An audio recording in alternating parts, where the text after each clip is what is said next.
santé tungisa ngai mwa muke mais na bandi que nzambe na biso ya Isaac et Abraham ya Jacob auti ko sala. Donc à l'heure où nous parlons, nous en bonne santé.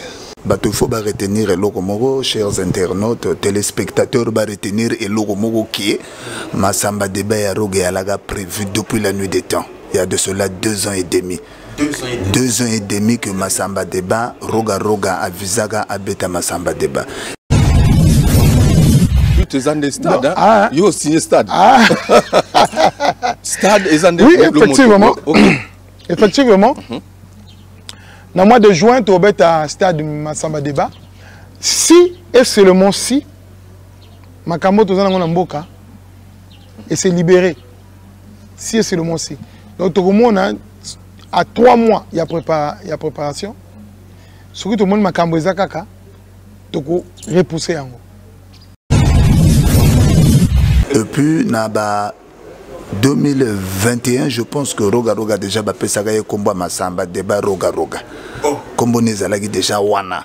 Mais comme Nzambe Moutou a établi un programme, il y a un nomoni le bon, à le 24 juin, à délivrer Massamba Deba. Pourquoi seulement cette date du 24 juin, il y a un posé problème dans Bato Belé, Bandekonabiso, tout généralisé par ta Kinte. Bato a fait rigola parce qu'il faut être clair dans le langage nabiso. Bato a fait rigola sur le lobby, c'est-à-dire bazo engagé bato qui n'y sauté pour tout indexer baki non n'y so. Bato a fait rigola kuna bato mboki. Comment se fait-il que bino bozo tia date wana le président annonce date wana le 24 au bango ba annonce qui na yebité. C'est 2 pays différents. Il y a le Congo-Brazzaville et la RDC, c'est-à-dire la République démocratique. Hein? Aux autres du Congo. Donc c'est 2 pays différents. Et au-delà, il y a pas polémique, nous devons rester sereins, droits dans nos propos. Vous comprenez, M. Christel Maswaku? Le 24, Roga Robeta na stade Massamba Deba. Le 24, Ndegonabiso Ferré à Robeta na stade des martyrs. Moi je pense que Ezali ba stade mon côté et Kokanité. Maintenant ceux qui veulent faire de la polémique leur priorité, moi je ne suis pas là-bas. Des débaltères, des caniveaux, d'où j'ai suivi même un comédien qui a dégagé de l'énergie négative en disant que non mais yo roga bon yo wana foyer ba déjà que ba vie de le bazalaga déjà wana ba sobe bazalaga déjà wana donc tokoyo aza vraiment na place té. Mais j'ai aimé le langage sage de Ferregola. Ouais, bonjour, Bandegoulangai. Message aux alliés. On a bien besoin de ça la polémique pour rien du tout. Et on a beaucoup d'artistes na conflit na Bandegoulangai à Brazza. Alors, nous sommes tout ça nous sommes libéral.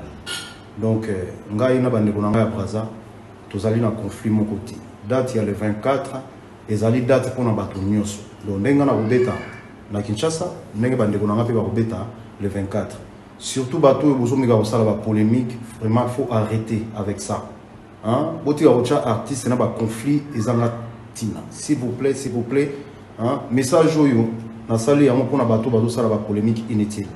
Ngai na bande kunanga Brazza, tozali malam, tozali kitoko. Ndenge conseil robeta le 24 awa, ndenge bande kunanga pe ba robeta le 24 kuna ezali mabete. Tout tika polémique inutile. Merci. Il a dégagé vraiment une sagesse du mbongi. C'est-à-dire Namboka tango to benga rotova mbongi esika bakataka makambo yemo faire ça katelika mwana. Tokoko kokota le sous na makambo wana te. Restons sur le contexte actuel qui est étatique, qui est le concert du 24 juin 2023 à Wana Brazzaville. Roga va bel et bien affronter, Roga va bel et bien jouer au stade Massamba Deba. Et Bissotozo qui ne stade Massamba Deba, on a été sans l'accord Yabakoko. Vous savez, Roga, c'est quelqu'un qui a toujours respecté l'hiérarchie spirituelle Yaban Sainte Nabiso. Raison pour laquelle, à son retour de Paris, Roga Kokende n'a beaucoup. Dans le village natal, il y a Massamba Deba qui est le défunt président. Parce que le stade là est spirituel. Agoko makuna agoko tachina résidence nae. Agosenga china boko china résidence ne s'il faut la kuna agola la kuna ya tata Massamba. S'il faut la agola la kuna pour senga permission pour Koko Zalate, Batouba Zogate, Batouba Koufate na stade. Vous savez, Massamba Débat, c'est un coin spirituel, je venais de dire cela. Pourquoi? Parce que Yemoko d'abord, il fut un président de la République, monstre en économie, qui a fait ses preuves, mais Koufaka Boye, Azana Cimetière. Nzungu Tango Zobima, le 21 wana et Gozala déjà inondation. Inondation musicale. Naébission Nzungu et Gobima le 21 et Gozala déjà inondation musicale. Les gens vont consommer Nzungu dès na Boutouana. Le 22, Batouba consommer Nzungu. Troisième jour, Wana Batouba Bimi Bango Moro Bagomosa la carnaval n'a pas propre moyen na Bango. Pour à travers Nzungu Wana. Quelles sont les stratégies? Les stratégies que vous avez en place pour que Makambo et Simba. Moi, je vais être clair dans mon langage. Avant hier, c'est Fadi Poupa qui a joué.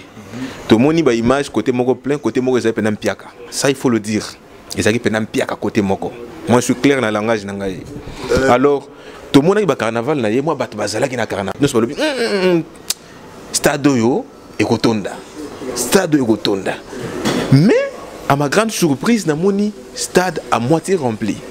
Maintenant, quelles sont les stratégies au Binobozo tient en place pour que Stade Ouana Pena Tour ya Roga Lampadaire et ça la Pena Kotonda. Et s'il faut vraiment aller signer un contrat avec quelqu'un que vous ne maîtrisez pas, nous allons le faire. Le 24 juin, Stade Massamba Débat sera délivré par les prières et par la foule. Bois le bois tunga baluba baloba yango chikulu menga meto katushimba kananje chikulu yango ayeli bango logo mikolo nchimuni mayela buna butata zababa zaba ni mayela buna butata zababa zaba. Ça c'est comme ça. Ici Andris Manana, venez soutenir Roga Roga, l'icône de la musique congolaise, au stade de Massamba Débat à Brazzaville le 24 juin 2023. Venez nombreux à tous ceux qui viennent de partout, tous les coins du Congo, Brazzaville, Pointe-Noire, Dolisie, Owando, un peu partout au Congo. Venez nombreux, nombreuses, on vous attend. Moi-même, je serai de la partie Nako Kitana Brazawana. Ici, c'est Djanonka, la maman d'Andris Manana. Date Ezaka Moko, le 24 juin 2023 à Brazzaville. Bokita, Nzungu Ezoya, Toko Vandela Nzunguana. Toko lamba Nzungu wana bazwa Massamba Débat batia na poche bakina nango tonzimité Roga Roga soutien total Kutulu eko mata makala makotikala Roga Roga oh yeah. C'est la tangue charmante de beaux garçons et le gars dans le look bien confirmé au passage obligé le correcteur Sap tendance et le gosse respect niveau le correcteur Sap tendance et le gosse respect niveau Bissotou Balobi Congolais tout le 24 juin, stade de Massamba Débat. Balobi Nzungu, Tobi Misanzungu single le 21. Bongo to lambe la wapi na stade de Massamba Débat. Boya ko vivre bouillonner rozala na ba plateau bolunga na Nzungu. Voilà, ma soleza bongo blazer matorota, moi idéologie quoi. Oui, bana mayigandengo to yebisa bino. Donc venez nombreux na stade na Massamba Débat donc la frappe sera sanglante. Voilà, donc Roga Roga Messi le champion d'Afrique donc a invité tout le monde. Tokanganawana donc le 24 juin. Voilà. Boko vivre donc penza donc ma solo penza donc ya ndoulé. Voilà. Boko yoka lindanda. Voilà donc polémique mingi ezate mais boko yoka ndé. Voilà. La roga missile pour Nazarte. Boko kité. Voilà. Bongo biso. Toko lamba na stade, toko liela na stade et ton date yonen. Oyarago yebagi le 24 juin ne suka makambo ba correcteur biso ba sapeur ya mukondo to telemi déjà sima ya artiste munene Roga Roga voilà Roga Roga bokoko voilà ba congolais no surtout ça congolais voilà le 24 juin voilà le stade de Massamba Débat mokonzo le bagoboy le Roga Roga le suprême Tobimisi Bogolanda mais balandi mais bakokité voilà bolami bilia mais munga zangi toujours ça pour le polémique mais le 24 juin oh yebika congolais et c'est la ngambo et c'est la Brazzaville Massamba Débat voilà le correcteur Sap tendance et le gosse respect niveau voilà tous les membres du correcteur de la mode sapérétique soutiennent l'artiste Roga Roga donc on est ensemble check c'est pas pareil j'attends Alembe. toujours à suivre. Donc, ils ont matité, ils ont des artistes roga missile de coq. Donc, tant que nous avons ils ont pointage. Mais, au moment où on a un moto, il y a roga, missile de coq, il y a un sapeur. Donc, ça, c'est le Congo.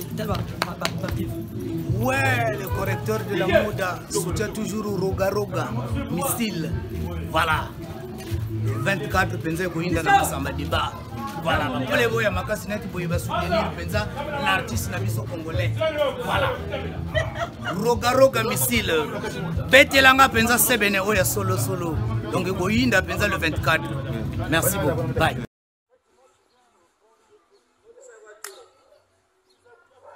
Les gars, bonsoir les gars, le seul rendez-vous. Le seul rendez-vous, c'est le 24 juin, au stade de Massamba Débat, Congo-Brazzaville. Donc je demande à tous les Congolais, à tous les Brazzavillois aussi, d'aller le 24 juin au stade Massamba Débat. C'est votre frère Malcolm X. Voilà. Donc Baninga, le 24 juin, puis surtout na Katia, stade Massamba Débat pour nous soutenir Roga Missile. Roga Missile, Ali Mwana Mboka, c'est un vrai Congolais. Oya Tigalina Bisso, Oya Salaga.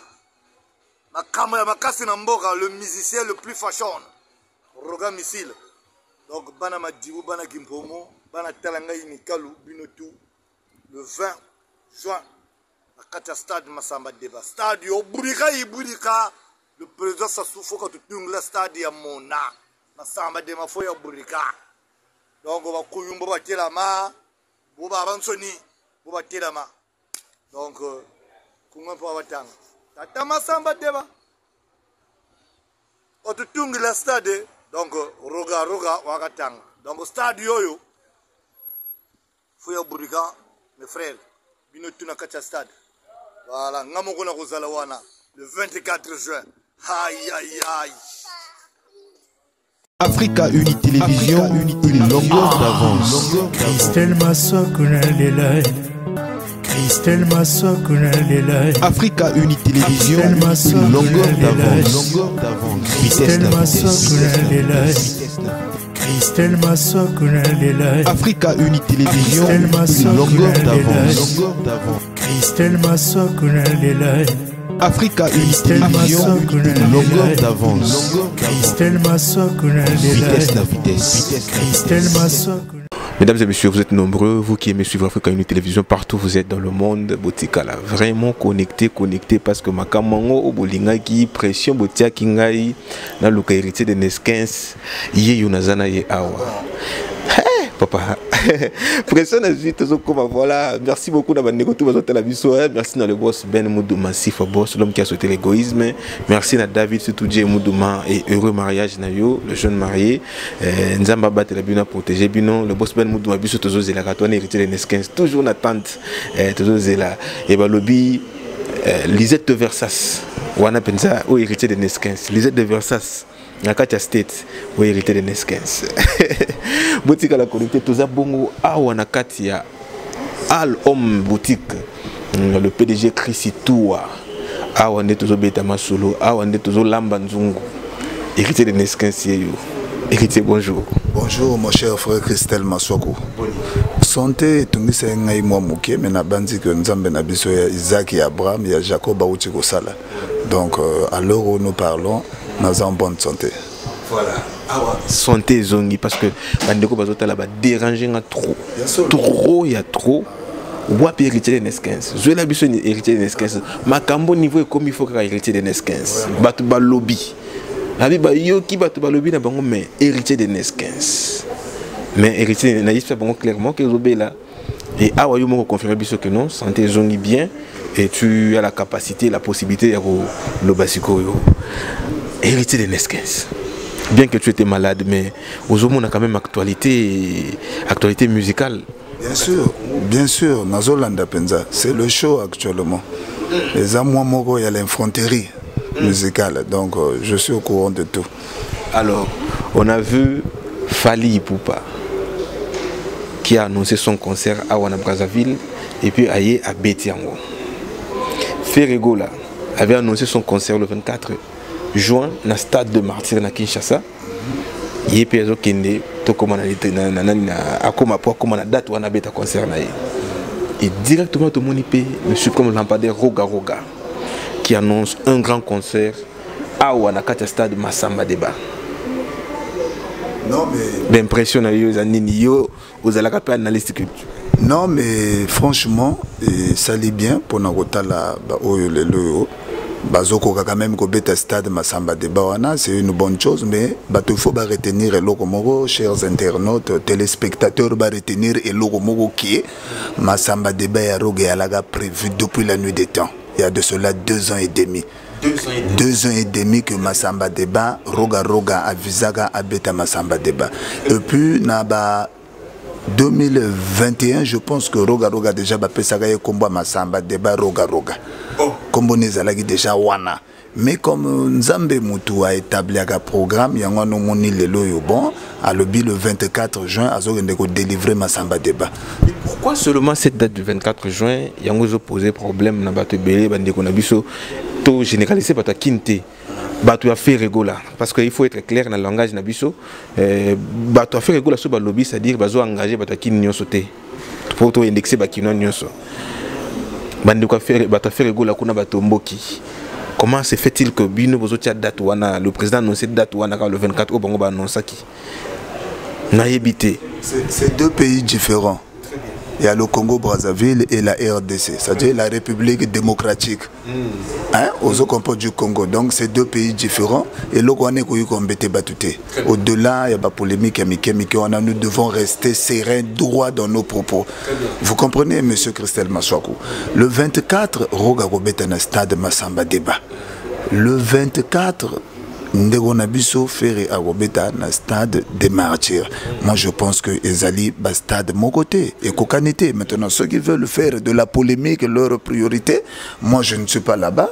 Des débaltères, des caniveaux, d'où j'ai suivi même un comédien qui a dégagé de l'énergie négative en disant que non mais yo roga roga bon yo wana foyer déjà que vie de le bazalaga déjà wana sobe bazalaga déjà wana donc tokoyo azal vraiment na place mais j'ai aimé le langage sage de Ferregola. Il a dégagé vraiment une sagesse du Mbongi. C'est-à-dire Namboka tango to benga garoto va Mbongi esika bakata kamakambo yemo faire ça katelika mwana. Tokoyo kokota le sous na bamakambo wana te. Restons sur le contexte actuel qui est étatique, qui est le concert du 24 juin 2023 à Wana Brazzaville. Roga Roga va bel et bien affronter, Roga Roga va bel et bien jouer au stade Massamba Deba. Et Bissotozo qui ne robait au stade Massamba Deba, on a été sans l'accord Yabakoko. Vous savez, Roga, c'est quelqu'un qui a toujours respecté l'hiérarchie spirituelle Yaba enceinte Nabiso. Raison pour laquelle, à son retour de Paris, Roga Kokende n'a beaucoup. Dans le village natal, il y a Massamba Deba qui est le défunt président. Parce que le stade là est spirituel. Agoko makuna agoko tachina résidence nae. Agosenga china boko china résidence ne s'il faut la kuna agola la kuna ya tata Massamba. S'il faut la agola la kuna pour senga permission pour Koko Zalate, Batouba Zokate, Batouba Koufate na stade. Vous savez, Massamba Deba, c'est un coin spirituel, je venais de dire cela. Pourquoi? Parce que Yemoko d'abord, il fut un président de la République, monstre en économie, qui a fait ses preuves, mais Koufaka Boye, Azana Cimetière. Donc, Kokendebeta na Massamba Deba, Ezalite Kokega, Olamuki, Aponga Naza, Jackie Chen, Naza Jetili musique, Naza Rambo, Okiobeti Massamba Deba. Vous comprenez? Donc, en plus, il y a un prometteur. Je dois le dire clairement, c'est Fali Ipupa qui a dit mais moi je veux dire clairement. On ne peut pas nier cet artiste. Aujourd'hui, il est parmi ceux qui sont en train de faire la fierté de l'Afrique. Mais sauf que, à comprendre que peut-être tant que le lobbyista de Bimagi na poche, et Tsigali Gagawana, et Koyaki Wana, et Koyaki Gagawana, et Tsigali Wana. Et pour Egg la Zoaki Chok na Lipapu Moko Boalembo Pumba, mettant un Pumbia Koyaka na Simona. Un stade marchand. Donc, en tout cas, personnellement, tu le sais, Christelle Massoakou, moi, je suis un homme positif et j'ai toujours soutenu les bonnes idées, les bonnes choses. Ozola Nangaï, Roga, c'est quelqu'un qui a la légitimité. Il a la confiance de son public et le public aussi a la confiance en lui. Face à sa magnanimité, c'est-à-dire sa générosité, et le public a voulu que Roga habite le stade Massamba Débat le 24 juin. En tout cas, moi, Namaï Nazoko Sayote, Tchangona Mutunayo, stade Massamba Débat, il y a le 24 juin. Ezali solo ya cheval na mutu na mwana nae. Na mwana nae. Ça dit ni jour wana batu bakoyeba pourquoi cheval achaga mwana nae na mokongote aproferaga nae mutu. Batu bakoyeba ngokuna. Sur le plan musical, de la façon qu'il chante au studio, c'est la façon qu'il chante dans les concerts. Donc il a deux vertus très abyssales, c'est-à-dire très profondes. Nenga yembe la na studio zani nenga yembaka na concert. Donc il n'y a pas de débat sur ça. Ce que nous pouvons demander au public de venir nombreux parce que c'est un combat étatique qui concerne tout le monde. C'est-à-dire que Roga doit démontrer aux gens qu'il est bon, qu'il est bon, qu'il est meilleur, qu'il est meilleur. Il est temps de juger Roga à travers son expérience, ses prérogatives, son travail. Mais venez le juger maintenant au stade de Massamba Débat le 24 juin. Mais est-ce que tu penses vraiment que ce stade-là sera une réussite? Parce que tu as dit que Congolais, ils ont une façon de Congolais, ils ont commenté dans le palais. Ils ont commenté dans le palais, mais est-ce que je vous rassurer que vous avez la peine de réussite? Mon frère, on doit s'échapper de la rêvasserie. Je sais qu'il y a une multitude de certaines personnes immorales qui ont créé une kermesse des rêveurs pour nous exciter, se retrouver dans le stade. Mais je vous ai dit, avec l'expérience que ce monsieur-là a sur le plan de la musique dans ce pays, stade Massamba Débat, vous allez plaindre. Plein, ça c'est la basse classe. Roga ne peut pas parler de plein. C'est le meilleur artiste africain actuellement, reconnu sur le plan mondial. Il est en train de faire la fierté de tout un État et de tout un continent. Donc, Roga et Kozala débordement. Au monde la benga débordas. Il y aura débordement. Et retiens ce que je te dis, mon frère. Hein? Ceux qui ont tenté d'aller pêcher dans le désert et avec erreur, pêche basala ngona fleuve Congo. Vous comprenez? Pêche kolega na Massamba Débat. Alors, au lobby et vous avez la réussite. Pas tout ça est belé bazozela. Mais quelles sont les stratégies? Les stratégies que vous avez en place pour que Makambo et Simba. Moi, je vais être clair dans mon langage. Avant hier, c'est Fadi Poupa qui a joué. Tout le monde a une image côté Moko plein, côté Moko Zay Penam Piaka. Ça, il faut le dire. Ils ont Penam Piaka côté Moko. Moi, je suis clair dans le langage. Alors, tout le monde a un carnaval. Moi, je suis un carnaval. Et puis, c'est Stade Yo et Rotonda.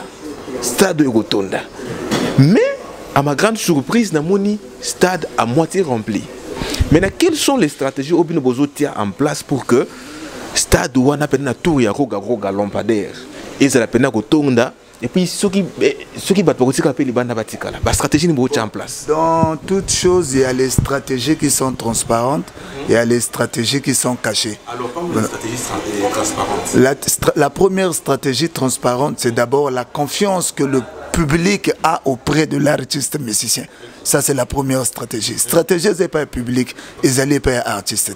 Nandenge oba mesana kulingaye ko komisaye nenge ba komisaye le numéro 1 ya Congo Brazzaville, bango na bandi ba kulugaga ka ba ya kebele. Deuxièmement, il faut que nous ne pouvons pas sacrifier le numéro 1 pour remplacer le 2 ou le 3. C'est au 3 et au 2 de fournir les efforts pour pas kokoma le numéro 1. Maintenant, la stratégie est grave ezali. La stratégie est que ça la batuma bete ya kopomela batute ba stratégie wana eza biblique. Nzamba loba aimons-nous les uns et les autres. Vous comprendre, au-delà de nos acquaintances, de nos divergences, moi je pense qu'il est temps de juger Roga à travers le stade Massamba Débat. Et pour le juger, ne le jugez pas pour vendre la Palestine, aux yeux internet, au Romino il y a le 24 juin dans le stade Massamba Débat pour nous découvrir force, il y a Roga Roga, pour nous découvrir la bonne musique, pour nous découvrir l'œuvre. Ça c'est normal. La stratégie, il est avec Dieu, Roga. Brazzaville, c'est un peuple biblique. C'est parmi la capitale où les gens prient beaucoup. Donc, pour les stratégies, nous n'allons pas dévoiler cela sur ce plateau. Voilà. Ah, au bon ma stratégie, c'est Salika Kitoko. Merci beaucoup, héritier de Neskins, parce que Yonde Mutoza Awa. Merci d'avoir tout vos la biso, cellule. Yvon Maïcha, Yann Moli, Goditou, Pepida Sarko, et frère Gildas Yombi. Pepida Sarkozy. Pepida Sarko, véritable guerrier. Voilà. Tout l'année qui message à président Roga, on a particulièrement dans l'Andiango avec beaucoup d'attention. Il n'y a pas que l'annonce du stade, et il y a aussi l'annonce, il y a sorti à Nzungu, qui va accompagner le stade Massamba Débat. Nzungu Gobima le 21, et puis le 24, il y a la concert. Espace où on est à 3 jours. Est-ce que tu penses que le public que consommer pendant Nzungu bien pour que biso nions ensemble, na artiste, na biso public, to yemba pendant Nzungu bien na le 24. Bon, Roga a tout un répertoire. Vous comprenez? Public, c'est vrai, Nzungueza, Ezoya, mais public, c'est la gaga Nzungute. Roga a un répertoire mounene. Banzembo Zali ou d'abord public, et là. Mais dans l'espace, il y a 3 jours, je pense que musique, il y a Roga, il faut que le logo mogo, c'est un baroudeur. Roga a c'est logo lelo. Lobby Betty, aussi ma lobby Betty, lobby Betty concert, aussi ma lobby Betty. Waneza handicap te. Nzungu tango zobi ma le 21 wana egozala déjà inondation. Inondation musicale. Na émission Nzungu egobima le 21 egozala déjà inondation musicale. Les gens vont consommer Nzungu dès na butu wana. Le 22 bato ba consommer Nzungu.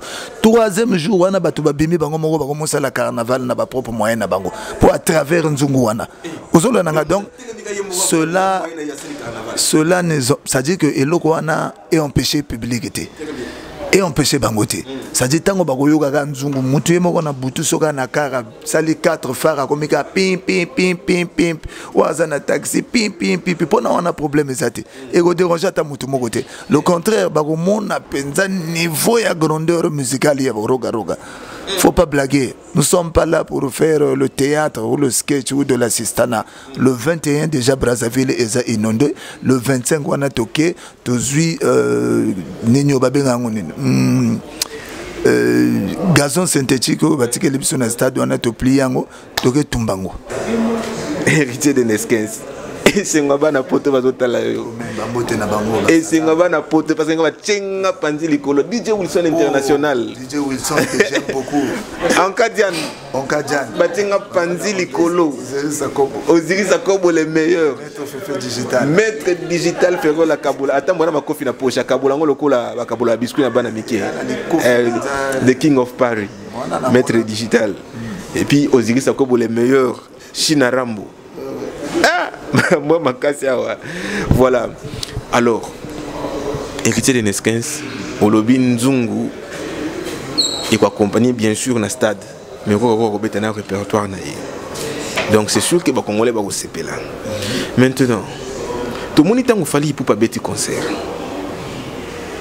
Les musiciens, les artistes, les musiciens peuvent ébeler à Brazzaville, ils vont faire des vidéos pour nous soutenir. Est-ce que Lélo? Il y a aussi certains musiciens Oyo.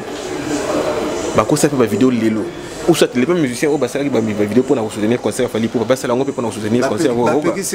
Vous savez Roga a une grandeur d'esprit. Bapekisi Mutute, mais sauf que dans ce milieu musical, il y a l'ingratitude, il y a l'hypocrisie, le taux de l'hypocrisie est tellement élevé. Christelle Maswaku, dans la vie, pour être vrai, il faut être complaisant. Et Roga, ce qui a fait sa force de devenir vrai parce qu'il est complaisant. Les lois zana mutumusu a les lois vidéo, mais tant que ça zana but n'a atteindre. Mais batumusu a salé les mois na maïba vidéo wana. Mais bakot magi masamba débatté, banzi magi bangote. On se comprend. Batwasé là qui nen bakoti masamba débatté. Bamisu baketi bangabe pour ban négocier penza fallait matza bangona podium, mais ça n'a pas marché. Ça n'a pas marché. ezali ba preuve moko visible. Yoka ongana zolo banayo. Je suis parmi les communicants de Roga Roga et du groupe Extra Musica.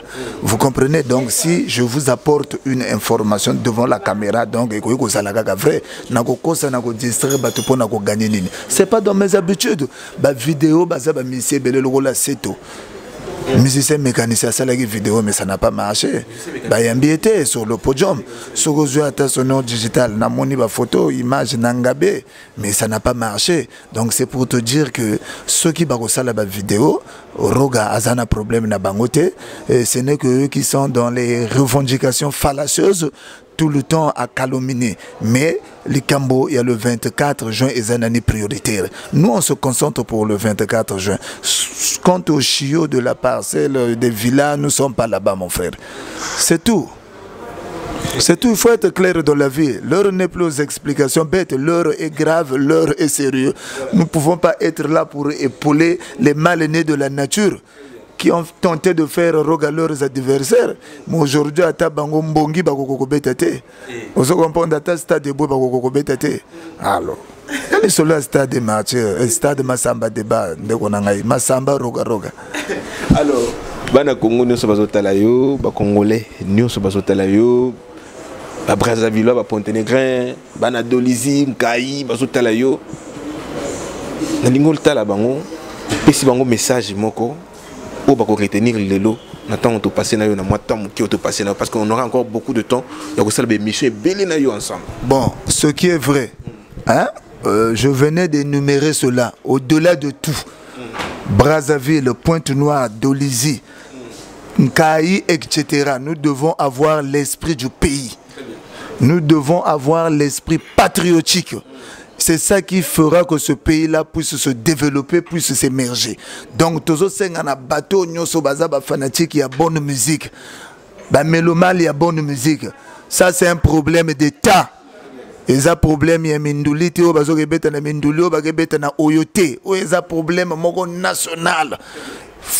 Et là, on a reçu un bango, assister à un concert.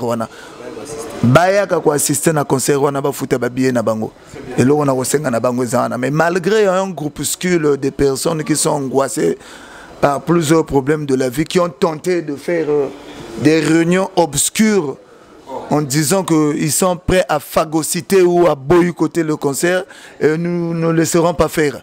Vous comprenez, nous ne laisserons pas faire. Je pense qu'ils vont croiser de la part l'autre pertinente. S'il faut porter nos casquettes de la véracité, nous allons le faire. S'il faut calomnier, invectiver, vilipender toutes ces adeptes de Satan qui veulent boycotter le concert de l'artiste, nous allons le faire, mon frère. Nous ne sommes pas venus sur terre pour embrasser des adeptes de Lucifer. Mais ces gens dont tu parles, comment ils boycottent le concert de l'artiste? Mais ils veulent faire de la rêverie leur priorité en faisant des réunions obscures. Mais ils oublient que Malcolm X disait ceci, l'obscurité ne chasse pas l'obscurité. Mais seul qui chasse l'obscurité, c'est la lumière. Ils vont croiser la lumière le 24 juin au stade Massamba Déba, au Bazobenga Mikolo Massamba Déba, Roga Roga. Vous comprenez, monsieur Christelle Massoko? Hein? C'est héritier de Neskens, le ministre de la Défense. Parmi les communicants de Roga Roga. En passant, j'en profite aussi de saluer par respect un héros dans l'ombre, Chris Itoua. Le PDG Chris Itoua. Yvon Maïcha est avec nous dans les parages. J'en profite aussi de le saluer. Ben Moudouma, qu'est-ce qui se passe? Hein? Qu'est-ce qui se passe, Ben Moudouma? L'aigle de l'Amazonie, Freddy Makita, Nabo Sanité, Freddy Nkouka, sans oublier, il y a Yvon Gomez aux États-Unis. Bakombo Zali Belé, bon, oui, bien avec le temps, monsieur Zali Belé, là où Togo se déchaîner, Togo Sili Seigneur sauter, nous allons parloter. Et s'il faut vraiment aller signer un contrat avec quelqu'un que vous ne maîtrisez pas, nous allons le faire. Le 24 juin, Stade Massamba Débat sera délivré par les prières et par la foule. boile boiti tunga baluba baloba yango chikulu menga meto katushimba kananji chikulu yango yo ayeli bango eloko mikolo yo nchimuni mayela buna butata zababa zaba ni mayela buna butata zababa zaba. Ça c'est comme ça. DJ Wilson Basalama Totoko numéro sécurité. Nous allons parler de ça dans les prochaines émissions. Voilà, mesdames et messieurs, restez connectés sur Africa Uni Télévision. Bino bat bolinga rabiso, bolinga héritier de Neskens, bolinga Christelle Maswaku, botika la kawana. La meilleure des choses à faire, c'est juste de vous abonner. Abonnez-vous massivement, partagez nos liens à tous ceux qui sont autour de vous pour que Bango peut à leur tour bazanga ba information à Brazzaville parce que Mikolo, ils ont yinda seko yinda balobi le 24 juin, date Moko, date Wana. Mala mususu misala go kanga. Moni stade wana logo musuba to baye bagate tango zo ko afrontango. Ezana ba sere ba rituel moko sala maga fo mwa nsamba, fo mwa nguba, ba rituel moko logique. Pas des rituels bizarres, des rituels logiques chez biso ba bantu. Ozo comprendre lelo na uchi ko loba no masamba. Il faut que nego senga nzela wana. Au moni stade masamba de ba wana noko azapena moi ben compréhension na boko bengisa Jezi na Rihanna ba mona théâtre kuna. Vous comprenez? C'est pas mon théâtre. Bah c'est belle ba mona théâtre wana. De bongisa makambo wana nyoso zebira ko bongisa makambo wana ako régler yango. Donc il fallait en principe zebira betanano abongisa bongo bato nyonso basi mabako sala bongo. Te za pona ya betanano te. Eza stade ya mutute. Oko utanata zombie oyo beta oko utongola oyo beta. Mais problème na neza kuna basengela ngonzela. Basengela ngonzela. So sengela ngonzela te o na biso o simba Platimini bu lobi moi makamudi na omona. Voilà, bana le monde entier bazota la balobi tata masamba pesé. Tata masamba komi kilo. Tata masamba koti na poche panzi pantola boyine ko continue ko kende. Tata masamba. Donc ça somme balobi to bongama balobi le 24 juin. Moi na nyonso Brazzaville. Il faut balobi il faut c'est une imposition. On impose à tout le monde. Il y aura de la mobilisation bio et naturelle. Bio et naturel. Les gens vont se communiquer message et collègues bien pour que Toko ça la plaisir Namboga Nabiso. Merci beaucoup de commune à souke émission Nabiso, Batali Biso basé belé. Yozaki wana mais ngapena na pesa tambote na batala Biso. Voilà, le boss Ben Moudouma, 6 fois boss l'homme qui a sauté l'égoïsme. Héritier de Nestin Sina Christelle Biso Tozo Zilara. Niveau hein. Azan niveau. Qui font la fierté de l'émission de Christelle Maswako. Les lots tous appena batuyo bazo aider quand même émission batolo la ba Chris toi. PDG Chris toi c'est le njilo. Déjà solo ne bangono tangina kombo okapena makamozo kende pe kitoko. Po mususu wa PDG mususu on a tega ba whisky local au PDG. Mususu on a PDG mais ala na ndako famille. Passé. Voilà. Et puis il faut te souhaiter félicitations en fait David Situdje Moudouma la semaine passée. Moudouma, en tout cas j'ai vu les images, ça s'est bien passé, c'est ça la vie d'un homme, l'homme quittera ses parents pour aller vivre avec sa femme. Donc vous avez osé dans la vie, c'est pas donné à n'importe qui le mariage, puisqu'il y a des gens qui ont tenu assez de l'argent, n'ont pas eu l'idée de se marier. Mais par rapport à votre âge, lorsque vous prenez déjà ce risque-là d'aller se marier, nous pouvons que vous jetez les fleurs. Nous pouvons que vous jetez les fleurs. Félicitations une fois de plus à toi. Il y a moi Simon Pembe. Pembe à Mechola. Il y a Azana State. Lisette de Versas. Ah, Lisette de Versas. Mais déjà, il y a combo a poussé. Il y a la même iPhone.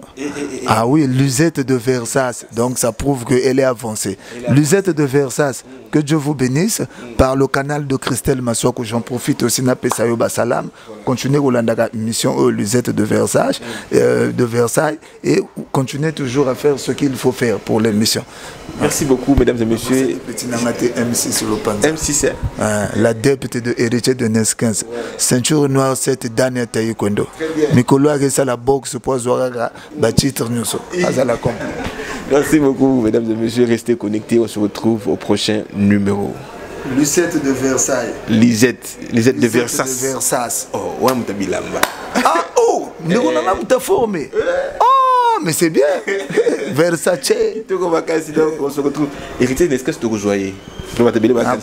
Panza, beaucoup de la démonstration pour Naroga. Tous après même Tokoma dans les Gambo, Musika. Africa Uni Télévision, une longueur d'avance. Christelle Massokuna Lelai. Christelle Massokuna Lelai. Africa Uni Télévision, une longueur d'avance. Christelle Massokuna Lelai. Christelle Massokuna Lelai. Africa Uni Télévision, une longueur d'avance. Christelle Massokuna Lelai. Africa Uni Télévision, une longueur d'avance. Christelle Massokuna Lelai. Vitesse la vitesse. Christelle Massokuna.